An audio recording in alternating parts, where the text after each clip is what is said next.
Happy Valentine's Day sa lahat. Araw ng mga puso. Yan. Araw ng mga puso nung nakaraan at nakita natin yung pagpapalang ng Panginoon sa bawat isa. Hindi porket wala ang mga partner ay hindi masaya ang Valentine's, ano? Dahil sabi nga ng awitin ng choir kanina ay the love of God, di ba? So sana po ay patuloy nating matamasa yung dakilang pag-ibig ng Diyos sa buhay ng bawat isa. Ako po ay kinakabahan, hindi ko alam kung bakit. Baka dahil sa napakabilis na ng araw at nabibilang na ang pagtayo ko dito. Ako ay, alam nyo na. So, baka yung sigurong dahilan, ano, bakit ako kinakabahan sa umagang ito. Ang ating pong pag-aaralan ay kukunin natin sa Colossians, ano po, doon sa talatang binasa kanina. At dito tayo magpo-focus po sa ating pag-aaral. Sa panahon natin ngayon, maging sa panahon po ng New Testament, ay meron ng samot-saring idea patungkol sa paano ba maging tunay na maging spiritual ang tao. Paano maging mas lalalim yung spiritual life ng isang tao. At doon pa lang sa New Testament ay pinakita na, ano, nakita na natin yung mga bagay na ito na kung saan hindi alinsunod sa tinuturo ng Biblia. At maging sa panahon din natin ngayon at marami din pong kaparaanan. Paano maging mas lalalim ang spiritual life ng isang mananampalataya? Paano siya magiging mas malapit sa Panginoon? Na kung saan itong mga kaparaanan na ito ay taliwas sa tinuturo ng banal na kasulatan. Kaya nga si Apostol Pablo, ito ang kanyang, kung bakit niya sinulat ng Colossians, ay para i-refute, para i-combat itong mga maling katuruan na ito. Ano? At kung ating babasahin yung Colossians, ay umiikot lamang doon, no, sa tinatawag na yung patungkol sa Panginoong Hesukristo. No? Pinaka-sentro talaga kung bakit nga sabi ng Panginoon, yung supremacy ng Panginoong Hesukristo.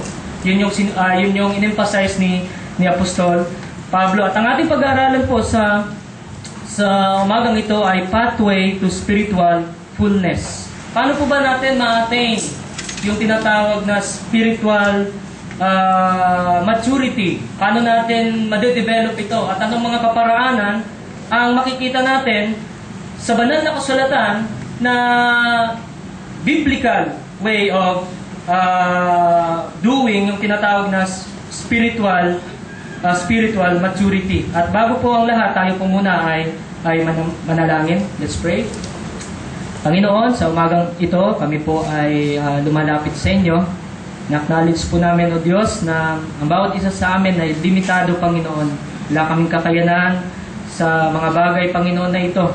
Ang pag-aaral ng inyong salita kung sa aming sarili lamang. But Lord, salamat dahil andyan ang inyong biyaya, Panginoon, ang inyong kaawaan na nagsusustain sa amin, Panginoon. Dalangin namin sa umagang ito, tunay nga po na bigyan niyo po kami ng katalinuhan, na maintindihan namin, Panginoon, ang inyong mga salita na ituturo sa amin, Panginoon. At tulungan niyo po kami na may apply namin ito, Panginoon, sa aming pang-araw-araw na buhay, Panginoon. Dalangin po namin ang lahat ng ito sa pangalan ni Jesus. Amen. Hindi naman po batid sa atin, ano po, yung umiikot na heresy sa Colossians, ano po, tinatawag silang Gnostics, ano. At as an introduction po, tingnan muna natin ano yung background nila para makita natin yung pagkakaiba nila, yung mga ideas nila para maging spiritual ang tao sa tinatawag na God's way, yung tinatawag na biblical. Ang mga Gnostics po, o Gnosticism, ay ito yung pinaka-focus nila ay nandun din sa tinatawag na philosophy, no? Mix of different beliefs na tinatawag from different sources. Mas naging kilala sila sa tinatawag na dualist. Kasi sabi nga ni Pastor, yung Sunday, di ba, na spirit is good, material is evil. And so, kung ating titingnan yung mga ideas na yon, parang tinitira agad yung patungkol sa Panginoong Hesukristo, di ba? Maalalaman agad natin na ang binabanatan is yung incarnation, yung pagiging Lord ng Panginoong Hesukristo, at marami pang iba. No, yun yung Gnostics, ano? At para sa kanila po, between good and evil ay walang contact yung mga tao sa dalawang system na ito. Diba? Walang contact. At dito nga, lumabas yung mga ideas nila. At isa-isahin po natin yan, ano? Nandyan yung pag-worship ng angels. Na kung saan, pinaniniwalaan nila na ito yung magdudugtong, magko-connect sa tao at sa Diyos. At nandyan din po yung, parang sa kanila, ang Panginoong Hesukristo ay lower intermediary lamang siya, no? Or an appearance. So hindi talaga siya nila ina-exalt ang Panginoong Hesukristo as Lord, as mediator. Ang man naman, para sa kanila ay parang isang divine spark lang daw na nakulong sa body na ito, which is evil, di ba? Para sa kanila. And then, para sa kanila, yung salvation is, pag ikaw ay nawala sa freedom from evil, is yung tinatawag na freedom from material prison na tinatawag, ano? And then, way of salvation nila, yun nga, special knowledge. Kailangan mo magkaroon ng special knowledge. At habang hindi pinag-aaralan ko ito, sumagi agad sa isipan ko natin yung tinatawag na encounter. Encounter. Narinig nyo na po ba yung encounter? Narinig ko ito minsan nung nag-BBS ako. Encounter. Parang napaisip ako nung pinag-aaralan ko ito, saka sumagi sa isip ko, nga pala, no? Yung pala yun, encounter. Pag hindi mo na-experience ito, hindi ka maliligtas, hindi ka magiging spiritual. No? So, yan yung mga ideas or beliefs ng Gnostics. Individual morality, para sa kanila ay mag-observe ka ng ascetic na life na tinatawag, self-denial, ng needs mo, drives, desires, and appetites, yung tinatawag na ano sa atin ngayon. Yung nakakita kayo dyan sa mga yung ermitanyo, parang ganun, di ba? Yung buhay na ito. At para sa kanila ay ito yung mga pinanghawakan nila, at yun nga, isa doon ay pag-worship sa angels. At makikita natin na hindi ito ang tinuturo ng Biblia. Taliwas ito sa tinuturo ng banal na kasulatan, kaya nga si Apostol Pablo, ganoon na lamang siya ka-eager. Nung marinig niya yung balita kay Epapras, si Epapras po ay naligtas, sabi doon sa ministry ni Apostol Pablo sa Ephesians, at siya ang nag-reach out sa Colossus. At yun nga, ay nabuo ang church doon. At bilang grandfather, si Paul, nung binalita ni Epapras itong mga nangyayari, na merong heresy, agad-agad sinulat niya ang Colossians. At nais niyang i-refute, i-combat ito. Diba? Nakita natin yung passion, yung desire ni Pablo na pagdating sa mga false teachings. Kasi mataas ang regard niya sa Panginoon sa Panginoong Hesukristo at sa doctrine. Kaya nga po, napakahalaga sa atin, nabanggit nga ni Pastor Dick at ni Ate Beng last day na kailangan din natin ng doctrine. Yung pagtuturo ng mga doktrina. Kasi I do believe na isa ito sa mga kaparaanan para ma-establish tayo. Diba? Na hindi tayo ma-persuade sa anumang mga maling katuruan. Kaya nga, kailangan nating pag-aralan ito. At yun yung sinasabi ng mga Gnosticism. Pero nakakatulong din ito sa atin. Alam niyo po ba, yung mga Gnostics na ito, yung mga ideas na ito, na-aware din tayo sa mga bagay na ito, sa mga tanong. Ito po, unang-una, where do we center our faith? Saan ba natin isi-center yung ating pananampalataya? Sa Panginoong Hesukristo po ba o sa mga practice in the practice of religion? Where do we place our priorities? Diba? On knowing and loving each other as members of the body, o meron pang iba? Where do we see our calling? Yan yung mga bagay-bagay na kung saan, the same time, ma-aware din tayo sa mga Gnostics na ito. At paano ba natin ma-obtain yung spiritual fullness? No? At ito yung ating pag-aaralan po sa umagang ito. Unang-una, doon sa talatang ating binasa kanina,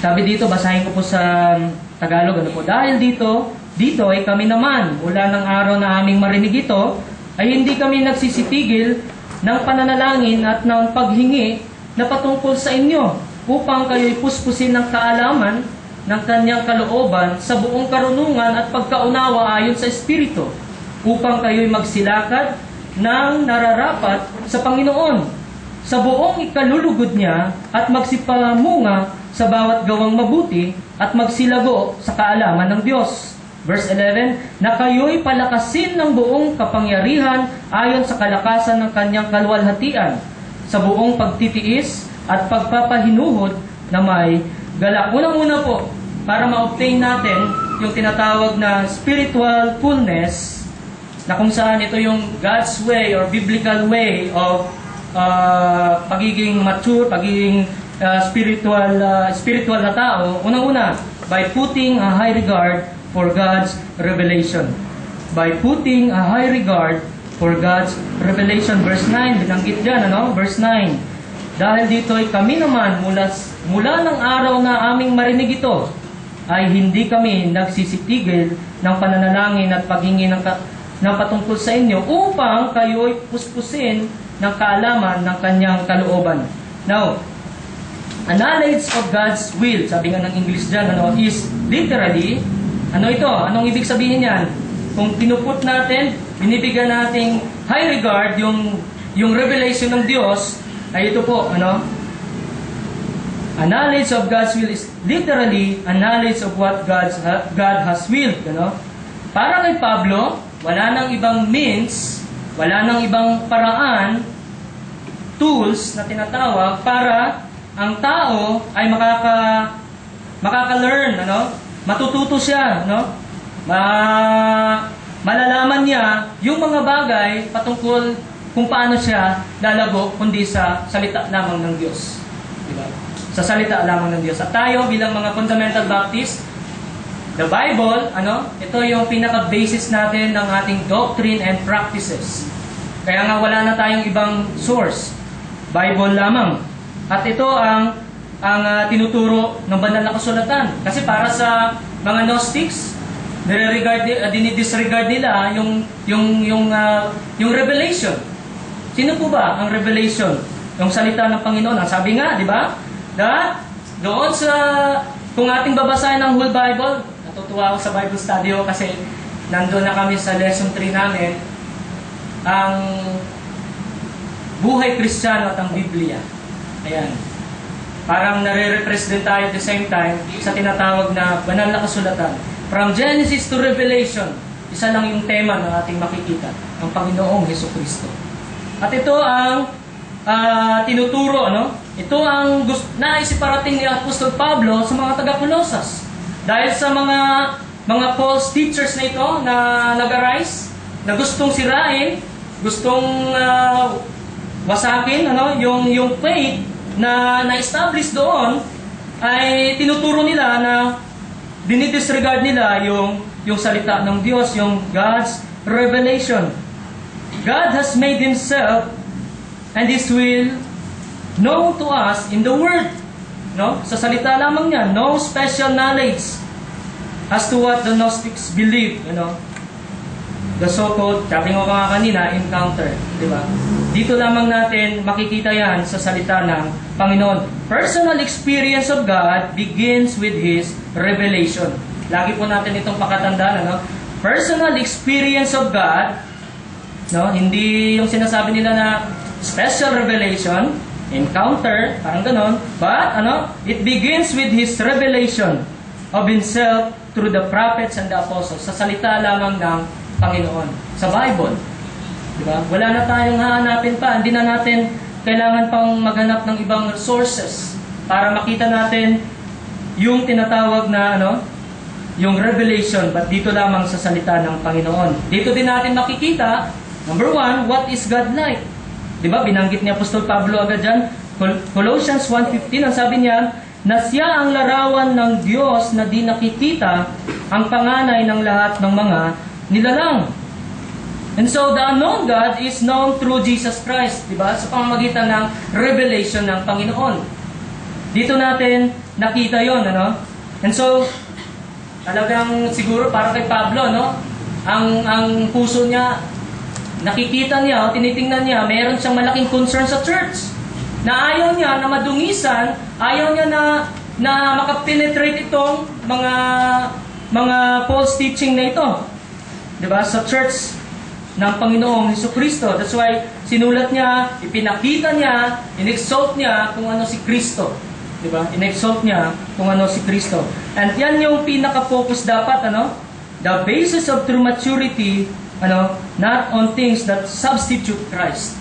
Kasi para sa kanila, siniset aside nila si Christ. Meron silang in-observe, no? Mamaya makikita natin yun, anong mga bagay na yun, ano? Yung mga philosophy nga na tinatawag, ideas, no? Mga ritual, mga Jewish, kung ano-ano pa yan, na mga haka-haka na tinatawag. At para kay Pablo, ay hindi yan yung kaparaanan para ang tao ay maging spiritual siya. No? Ma-attain niya yung tinatawag na spiritual fullness. Nakakalungkot nga, di ba? Parang kung ating titingnan dito, nabanggit naman dyan, na even yung angels, create ng Panginoong Hesukristo. And why yung mga taong ito na nagtuturo na kailangan nila ang angels para mag-mediate sa kanila, sa tao at sa Diyos. Yan yung nakakalungkot po, sa panahon natin nga ngayon, nakikita natin yan. Substitute na lang si Christ. Sineset aside si Christ kasi marami pang mga paraan para sa kanila ay magiging spiritual ang tao.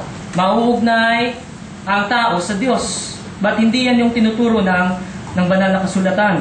God's revelation for us ay ito yung way in which we saw Christ clearly. Nakita natin si Christ clearly.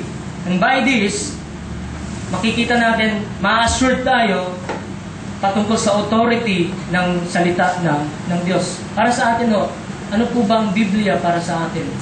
Diba? Ang Biblia, ito yung mga dito natin, ito yung mga pinanghahawakan natin patungkol sa ating faith and practices. Diba? Sa ating faith and practices. Second, paano natin ma-obtain yung tinatawag na spiritual fullness? Hindi lamang sa pagbigay regard, mataas na regard sa revelation ng Diyos, but of course, by practicing what we know. By practicing what we know. Verse 9, sabi dyan, for this cause we also since the day we heard it, do not cease to pray for you, and to desire that ye might be filled with the knowledge of His will in all wisdom and spiritual understanding. In all wisdom and spiritual understanding. Anong ibig sabihin po niyan? We are to hold or apply this knowledge with all spiritual wisdom and understanding. Ibig sabihin po, yung mga terms na ginamit ni Apostol Pablo dyan, ay hindi lamang siya dapat i-focus yung attention para sa intellectual knowledge o information lamang. Para makagain tayo ng knowledge, alaman, but ang nais itukoy ni Apostol Pablo dyan, ang bawat mga salita na ginamit niya dyan speaks of a practical knowledge. Practical knowledge. The ability to apply what is known to daily life. At yan yung dapat makita sa buhay natin. Kung gusto nating ma-attain yung tinatawag na spiritual fullness, then we need to apply yung mga nalalaman natin sa salita ng Diyos. Sabi nga, di ba? Right orthodoxy leads to right orthopraxy. Diba? Right orthodoxy leads to right orthopraxy. At kailangan itong na-exercise sa buhay ng isang mananampalataya kung nais niya na siya ay maging spiritual na tao, maging mature siya sa kanyang spiritual life. As we apply what God has willed to our everyday lives, wisely, parang dililet natin yung Panginoon, yung salita niya na mag-guide sa lahat ng ating decision. Hindi sa sarili natin, but sa salita ng Panginoon. Dahil ang mga Gnostics, ito yung kanilang idea. Mas superior sa kanila ang kanilang mind. mas superior ang mga ibang bagay kaysa salita ng Diyos. Kaya nga po, doon pa lang sa unang point ay pinakita natin yung kahalagahan ng revelation ng Diyos, ng salita ng Diyos. In this process, kung ating gagawin ito, kung pinapractice natin yung mga natututunan natin mula sa salita ng Panginoon, then, God, ang Panginoon ay actively at work sa buhay ng bawat isa sa atin. Siya ay actively at work sa buhay ng bawat isa sa atin. Pinuproduce ng Diyos yung mga fruit of the Holy Spirit. Diba? Kung ating pinapractice ito at nakikita ito sa ating araw-araw na pamumuhay. Meron isang song na talagang in love ako sa kantang ito nung nasa Bible school pa ako. Hindi tao ko, kanta ang sinasabi ko. Sabi ng song, He walked among us, this man named Jesus.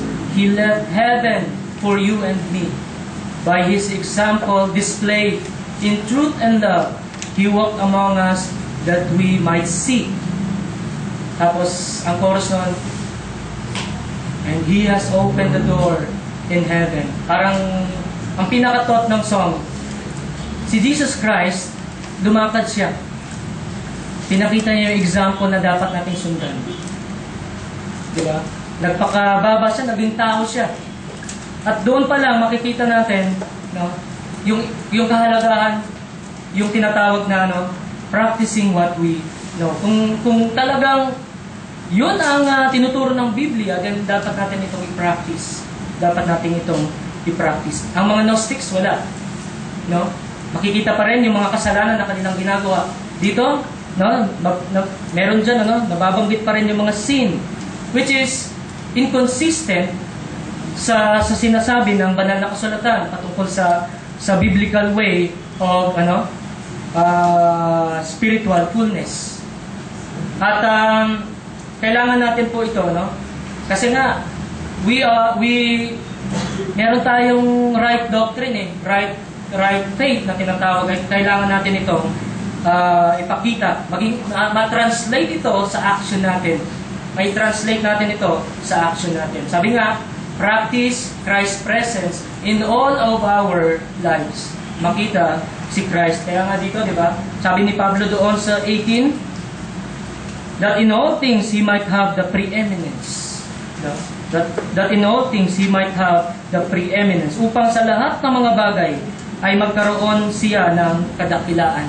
Magkaroon siya ng kadakilaan. At yun yung kaparaanan, Pangalawa, kung paano natin ma-attain yung tinatawag na spiritual fullness ayon sa banal na kasulatan. Talagang ang mga Colossian believers kasi ay mga bagong mananampalataya pa lang. Bagong mananampalataya pa lang at talagang yung mga maling katuruan na ito ay naging threat sa church. At yun yung in-address ni Paul. At the same time, sa atin din, para tayo maging spiritual mature, yung tinatawag na spiritual fullness, dapat i-practice natin or practice what we know. Practice what we know. And thirdly po, not only by putting a high regard sa revelation ng Diyos, not only by practicing what we know, but by increasing in the knowledge of God. By increasing in the knowledge of God. Verse 9. Verse 9 and 10, 10. That ye might walk worthy of the Lord unto all pleasing, being fruitful in every good work, and increasing in the knowledge of God. Hindi po ibig sabihin nito na growth in knowledge, but, growth in knowledge about God, but growth in knowing Him. Growth in knowing Him. Lumalalim tayo sa kaalaman natin sa Diyos. Meron pong pagkakaiba doon, di ba? Growth in knowledge and growth in knowing. Knowing, di ba? Mamaya tingnan natin knowing Him personally. We will experience God in our lives and find personal spiritual fulfillment only this way. Hindi katulad ng mga sinasabi ng mga Gnostics. Nakakalungkot, na sabi nga ng Proverbs, totoo naman yun talaga . There seems a way para sa tao na kung saan para sa kanya ay tama. But ang dulo nito ay destruction. Sa bagay, si Satan naman ang gumagawa ng kaparaan, di ba? He blinded yung mga eyes ng mga taong ito para hindi nila makita yung katotohanan. Pero at the same time, nakakalungkot din naman sa isang banda dahil klarong-klaro na yung sinasabi ng Biblia. Kailangan gumagawa pa ng alternative yung tao.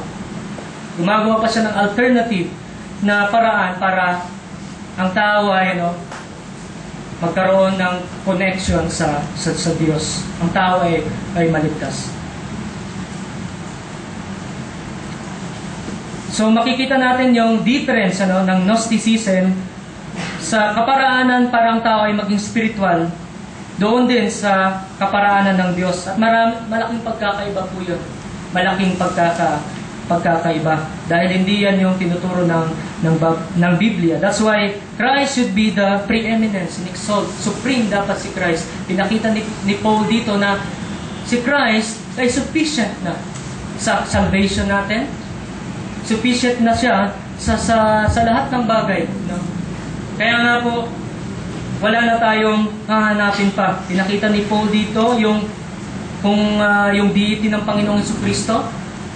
Kasi yung incarnation talaga, ayaw tanggapin ng mga Gnostics yan eh. Kung i-disregard natin yan, hindi natin tatanggapin, hindi wala tayong kaligtasan, di ba? Kaya nga si Paul, in-explain niya dito, na sabi dito sa verse 15, na siya ang larawan ng Diyos na di nakikita, ang panganay ng lahat ng mga nilalang. 16, sapagkat sa Kanya, nilalang ang lahat ng mga bagay, sa sangkalangitan, at sa sangkalupaan, no? Included na dong sinasabi nila na angels at lahat ng mga bagay, na mga bagay na nakikita at ang mga bagay na di nakikita. Maging mga luklukan o mga pagsakop o mga pamunuan o mga kapangyarihan, lahat ng mga bagay, sabi ni Paul, ay nilalang sa pamamagitan niya at ukol sa Kanya. At siya ay una sa lahat ng mga bagay at ang lahat ng mga bagay ay nabubuhay dahil sa Kanya.